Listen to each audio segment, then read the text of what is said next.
Norman Borlaug, gorde zuen memorian izen hori. 20. mendeko pertsona garrantzitsuenetako bat.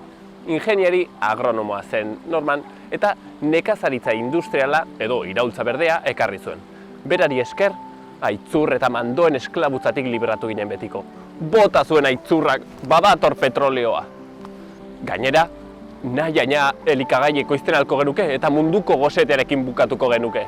Hala, Norman, 1970 urtean, Bakearen Nobel sariarekin izan zen saritua. 1.000 milioi bizi salbatu zituen gizona izendatua. Baina naturan ez da dena doainik. Eta Normanen iraultzak petroleo dependente bihurtu zigun. Errekak xeatu genituen eta lurrak nekatu. Hala, batzuen ustez, nekazaritza industrialak goseterekin bukatzea baino, hamburgesak berketzea bertzerik ez zuen ekarri. Hortaz, iraultza berdea ala iraultza beltza erran beharko genuke.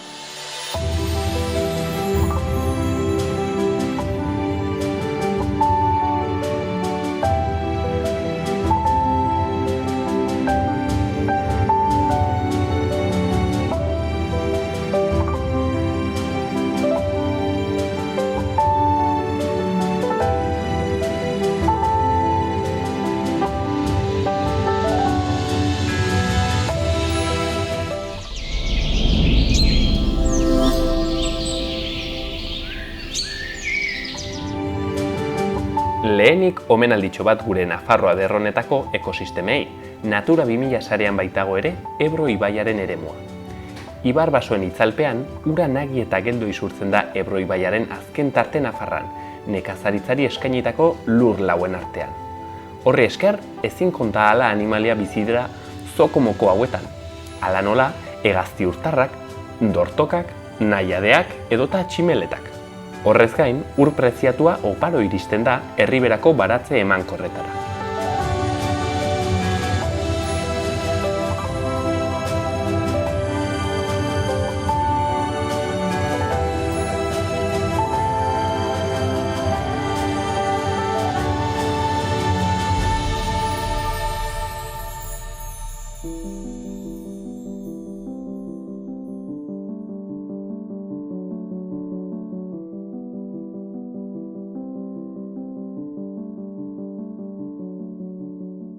Nekazaritza industriala solasteko, Lorea Flores Euskal Herriko Greenpeaceko koordinatzailerekin egonen gara. Baina lehenik, CEPAENeko lehendakariari galdetu diogu, nekazaritza industriala zer den? Ganaderitza industriala edo intensiboa, ganaderitza bat lurrari lotu gabekoa da. Ez ditu animaliak ez dira bazkatzen larreetan. Animali horiek bazkatzeko kanpotik ekartzen zaie bazkari guztia. Eta esaten dugunean, kanpotik ekartzen dugula, esaten dugu mundu osotik ekartzen dutela, ez? Materia prima guztia mundu globalizatu batetik ekartzen da, horiek sortatzen ditugun kalteekin, ez? Alde batetik behar dituzte rekurso pila bat hemengoak, bai ura eta bai energia konsumitzen dutena, eta kanpoan ere bai behar dute ekoizteko behar dituzten materia prima horiek beste munduan edo beste herrialdetan hango akaparamendua eta hango monokultibo bat bultzatzen da. Eta baita ere kentzen diete aukera hango nekazari, hango rekursoetatik bizitzera, ez? Agroindustriako mugimendu sortzen dituzte, ez? Beste alde batetik esan dugun bezala ura eta energia asko konsumitzen dute, baina sortzen dituzten ere residuos edo hortikan sortzen diren purinak kalte handia egiten dute medioambientalki, ez? Alde batetik kutsatzen dute ura, kutsatzen dute lurra eta kutsatzen dute airea. Eta aldaketa klimatikoa aldaketa hortan eragin handia daukate eredu hau. Beste aldetik sanitarioki ere bai, hor animali kopuru handia izateakin eta hazinamentuak ematen dira, sanitarioki ere arriskutsuak dira makrogranak.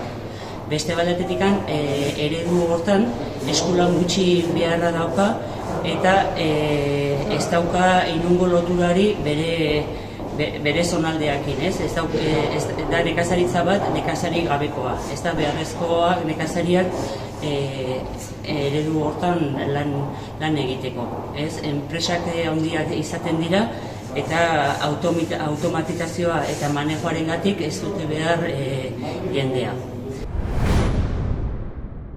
Bueno, Lorea Floresekin gaude, Greenpeaceko koordinatzailea eta una crack. Torri gara nekazaritza industriala solastera. Egunon, Lorea. Egunon zurire. Bueno, lehendabiziko galderakin, ekologistek kritikatzen dute handiz nekazaritza industriala. Baina, nekazaritza industrialak balio badu gehiago ekoizteko, non dago arazoa, ez? Bortz behien tokien, 5.000 egoten alba dire, zein da arazoa? Bueno, arazoa da egon egotea direla, baina ez direla kontutan hartzen ez ingurumenean sortzen diren kalteak azkenean animali horiek denak pilatzen direnikan, gainditzen da lurralde horrek animali horiek edukitzeko duen gaitasuna ez, baita sortzen diren hondakinak ez, gorotzak, pixak eta bar xurgatzeko eta kautzen dute dena kutsatzen azkenean. Orduen, arazoa sortzen dituela ingurumen inpakto batzuk. Erraten alda baduela zer ikusirik orduen nekazaritza modelo horrek adibidez aldaketa klimatikoekin edo Amazoniako basoen soiltzeakin? Bai, noski azkenean egiten dainen modu intensiboan, ze animali horiek hazten ari diren leku horrek ere ez du sortzen aski bazka. Orduan ekarri behar dira kanpotik, piensoen osagai gehienak, eta adibidez, zentzu horretan soja da elementu haitz garrantzitsu bat, eta soja landatzeko, Hego Ameriketako lurraldeetan orokorrean egiten da lehendabizi basoa edo jana Amazonasa erre, eta hori nekazal lur bilakatu, eta gero han sortzen den soja, honat importatzen dugu animalientzako pentsuak sortzeko, beraz, zuzenki lotua deforestazioarekin, eta gero, gorotzak berak egiten den minden gestioak sekulako negutegi efektuko gas isurketak ere sortzen ditu, beraz, haitz kaltegarria ingurumenarentzat. Eta hori izango zen igual abeltzaintzan, baina nekazaritzan orokorrean ere pentsatu dute beharko duzu petrolioen eta fertilizanten erabilera eta horrek ere izango du bere inpaktoa ingurumenean. Hori azkenean maila hitz intensiboan erabiltzen dire bai ongarria, fertilizanteak ura ere bai, ez? Uraren kudeaketa ere nekazaritzari lotuta bereziki nahiko kaskarra da, ez? Gero eta gehiago ari da gara lur lehorretan edo kanoko nekazaritza erraten den lekuetan hori ureztatzen, bertzen moltatako barazkiak ateratzeko eta horrek ere kalte handia du ura eskuragarritasuan eta kutsadura, fertilizante horiengatik. Eta nekazaritza industrialaren modeloak elikatzen du munduko populazioaren zati handi bat, Nafarroan eta 10 euskaldunak elikatzen gara nekazaritza industrialen bitartez, edo buru jabeak gara, nola baitere gure buruak elikatzeko. Ez, Nafarroan, egia da Nafarroan nekazaritza haunitz badela, baina eredu nagusia industriala da eta beltzaintzarekin ere berdin. Hala ere, kanpotik ere elikagai haunitz ekartzen ditugu hori Euskal Autonomia Erkidegoaren kasuan oraindik eta nabariagoa da, ez? Haitzez eta gutxiago ekoizten dute eta guk Nafarroan ekoitziarren egia da hori modelo nagusia edo industriala dela. Horrek erran nahi du momentu batean, ez dakit baldin badira arazoak pentsatzut petrolioakin eta hau da, elikagai horiek garraiatzeko arazoak baldin badire, hemen Nafarrak eta Euskaldunak egongo gara egoera delikatu batean. Barazkei dagokiola Nafarroak badauka ahalmen dexente ekoizteko kontutan hartu behar dugu ere, ditugun nekazal eremuen zati handi bat ere animaliak bazkatzeko erabiltzen dela, ez? Orduan nola haragi kontsumoa haitz handia dugun gaur egun, orduan animali haunitz ditugu ikuiluetan eta animali horiek elikatzeko ere lur sail handiak behar izaten ditugu. Orduan hori modeloa irauliko bagenu, ez, eskala txikigoko bai nekazaritza eta bai abeltzaintza batera joanen baginake, segura eski izanen genuke guretzako barazki gehiago sortzeko, gizakiarentzako elikagaia izanen den hori sortzeko eremu gehiago izanen genuke, orduan. Bueno, aukera, Nafarroan behintzat nik uste dut aukera egon zitekeela ongi egin ezkero. Hain zuzen ere, ideia hori hartzen, hori da pixket, txokantia egiten zaigu, ez? Zeren pertsona batek erraten aldu. A ber, zuek ekologistak, nahi badugu gure buruak elikatu litxuakin, orduen hartu beharko ditugu zenbat landa eta landa litxuak ekoizteko. Eta orduen, horrekin jai dugu, ez? Izango da bepatu litxuak alde batetik eta abereak bertze aldetik. Bai, oreka bilatu behar dugu. Hala ere kontutan hartu behar dugu gaur egungo eredu honetan haunitzeko izten dela, haunitz galdu ere bai, ze distribuzio sare luzeak ditugu, supermerkatuetan saltzen da gehiena, eta bai supermerkatu eta dendetan ere usteltzen edo bueno, ez, ja saldu ezin daitezkeen haunitz bota egiten dira, ez? Hor sekulako ere desaproveitxamendua dago, beraz joango bagina ere salmenta zuzeneko zirkuito motzagoetara, hor ere efizientzia handiagotuko genuke hori galera gutxituz. Eta adibidez, hemengo makroetxaldeak ez dute balio izaten hurbileko sare horietako, edo makroetxaldek badituzte bertze arazoak? Bueno, Kaparrosokoak ez, hori erraten du, ez, produkto lokala dela, eta ez dute gezurrik erraten, ez, eta berdin erran genezake Nafarroan ekoizten diren barazki pila batekin. Baina lokala izateak beti ez du erran nahi ona denik, ez? Galde jozu, hori Kaparroso egun inguruan biziren jende guztiari haitz kezkatu dagolako, igual esnea izanen dute, baina urik agian, ez? Dena agitz kutsatu dagolako ingurunean, ez? Bueno. Makroetxaldeekin sartuz. Makroetxaldeen arazo nagusia hitz gutxitan zein izaten da. Lehen aipatu duzu mindarena, nitrogenekin ere egoten dira arazoak, izaten alda aberen pilaketak ere ekartzen dituela COVID bezalako arazoak eta bar. Bai, hori azkenean oinarrian, eredu honen oinarrian dagoen eta arazo guztien oinarrian dagoena da animalien izugarrizko pilaketa bat egiten dela hitz eremu txikian. Orduan, elikagaiak inportatu behar dira, elikagaia haunitz ekarri behar dira, ze hori estensioan adibidez, animaliak kanpoan ere bazkatzen dira, eta oreka bat bilatzen duzu lursaia ekoizteko gai denan artean, eta duzun animalia kopuraren artean, ez? Hauetan olako intensifikazioa dago, dena ekarri beharra da. Gorotz eta pila bat sortzen da, lur horrek asimilatu ezin duena, ez? Berdin, estensioan animalia karga egokitzen baduzu, lurrak berez, badu gaitasuna hori hartu eta ona izan daiteke, ez? Azkenean ongarria da gauza kopuru batetik antzinera, eta gero COVID eritasunak, antibiotikoen erabila masiboak, ez? Azkenean animali pila bat pilatuta leku itxietan gaina normalean baldin badituzu, aski da batek katarro bat hartzea, batean milaka animali dituzula eri. Claro, batzuk erraten dute makroetxaldeak eta direla pixket bakteriontzako laborategiak bezala, ez? Erraten aldugu lorea COVID-19 makroetxalde batean sortu zela? Ez, horraino nintzen joanen. Baina, bueno, bai ez, Txinatik badatorrela dirudi eta segura aski horrere bai abeltzaintzarako eta bai animalien bertze trafikotarako gero eta gehiago sartzen ari gara ekosistema naturaletan, horien oreka hautsiz, nola erran gizakia eta natura edo animali edo gune, desorekatu horien arteko harremana gero eta handiagoa da, eta orduan normala da, olako eritasunak ere horre egon dira beti, baina naturan, orekan, animalietan, baina gu gero eta gehiago sartzen garen ez, bazkenean gizakira salto egiten dute eritasun horiek ere. Aipatu dugu orain Kaparrosoko makroetxaldea, erran dugu makroetxaldeko orokorrean badituztela arazoak, ez? Modelo horren arazoak, eredu horrenak, baino Kaparrosokoa bereziki ezagun egin da. Zer du berezia Kaparrosoko makrogranjak eta ze kalte nagusi daudean?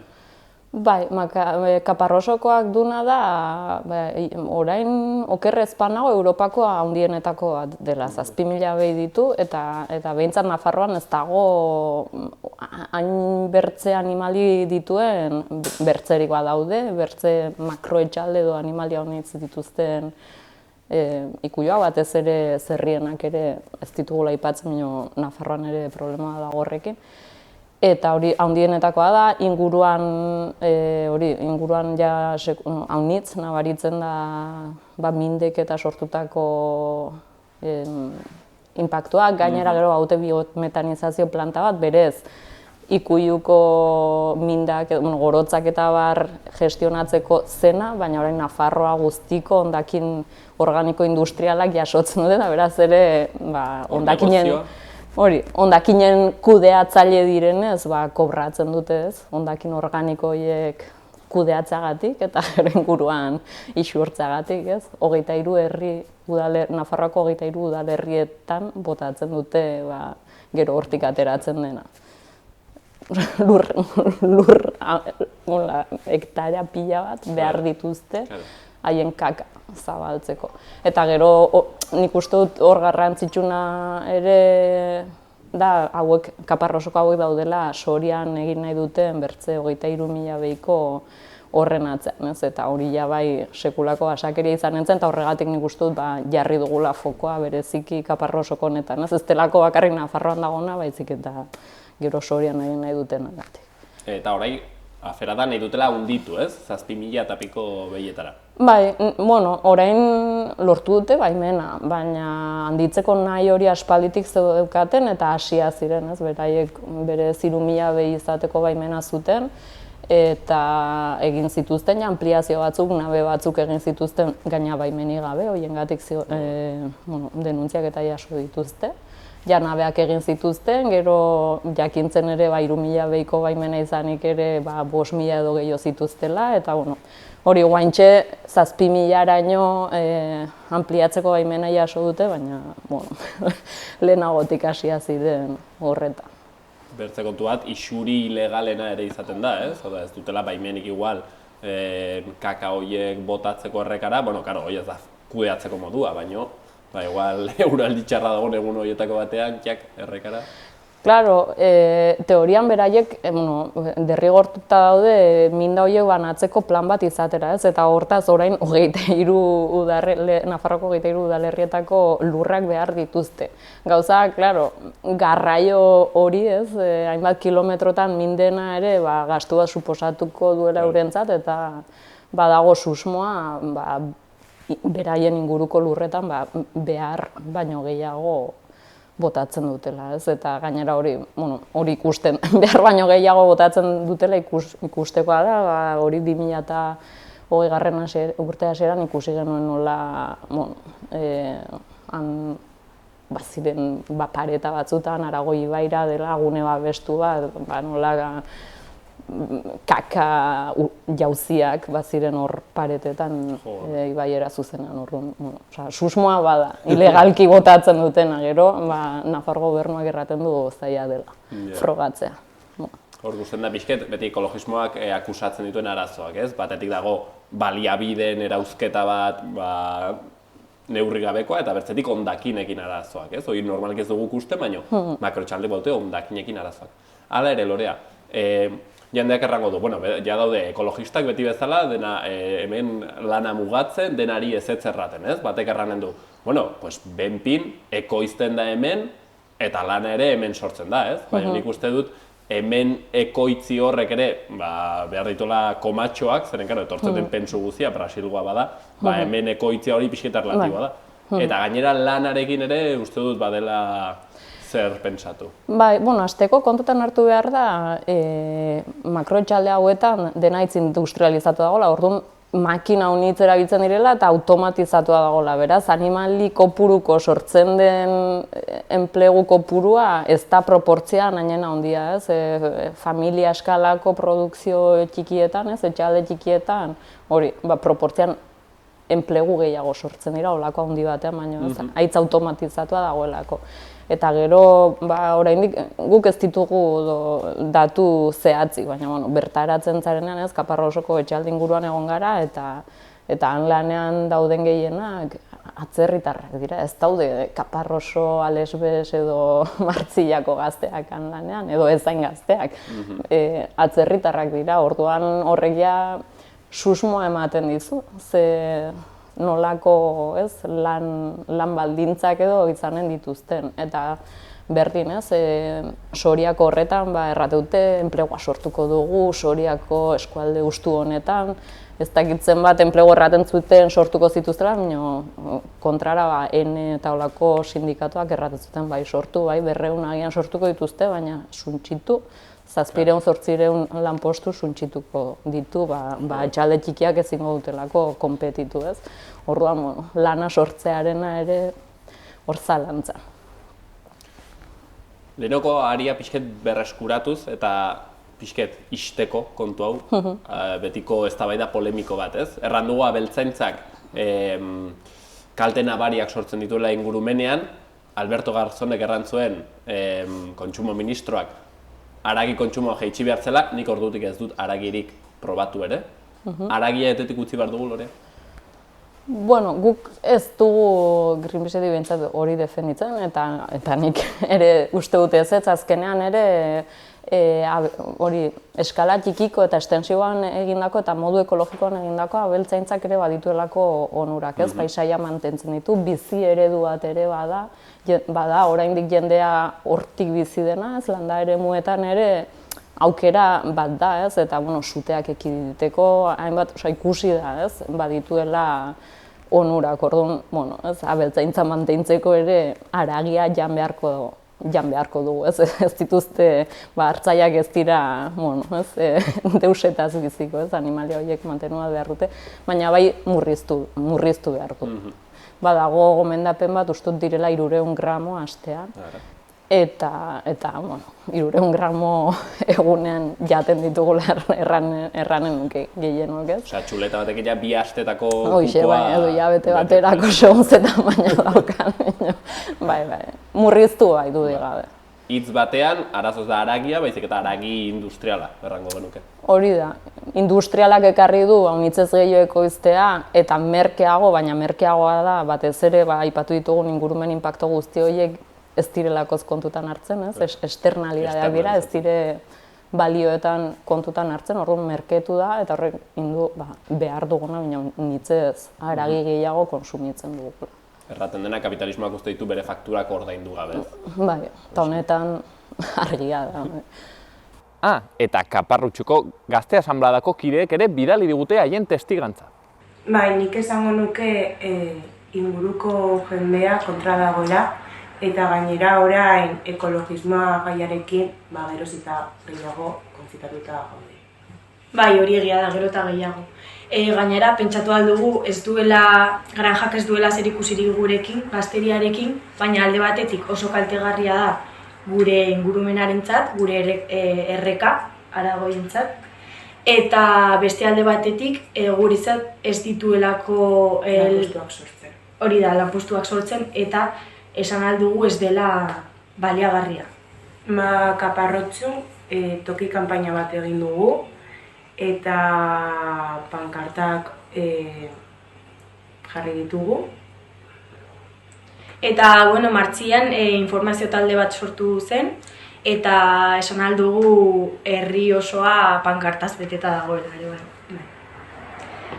Eta, etorkizunari begira jarraitzeko asmoa dugu, eta ekimen berri batzuk egingo ditugu, ez? Bai, beste herri batzuekin kontaktuan jarriko gara dinamikak prestatzeko, eta dena prestugunean informazioa zabalduko dugu. Hori da. Gure ibaiaren etorkizuna gure esku dago, eta horretarako borrokatu behar dugu. Hori da, jarraituko dugu. Eta honekin aietu gara saioaren bukaerara, Lorea orai betiko errituala, eskatzen dugu erreferentzia bat, liburu bat edo pelikula bat gairekin zer ikusia duena, eta gero ekintza bat gure egunerokotasunean aldatzekoa. Liburua Ciudades Hambrientas edo hiri gosetuak, ez, pixka bat ekartzen du erreflexioa populazioaren gehiengoa hirietan bizi dena, baina hirietan bizen jende hori elikatzeko elikai gehienak landa eremuan sortzen direla, ez, eta pixka bat hor erreflexio bat horren inguruan egiten du. Eta ekintza, lehen errandu dana, ez, haragi konsumoa unitz murriztea, 300 gramo astean, hortik ez pasatu, beraz txuletoia hilabetean behin. Eta erosten dugun haragia, eta barazkiak eta argi dago lekukoak, ekologikoak edo behintzat, modu estensiboan sortutakoak, ez. Ze lekukoa aztu erran nahi, beti hona denik. Mila esker, Ongi Lorea. Zueri.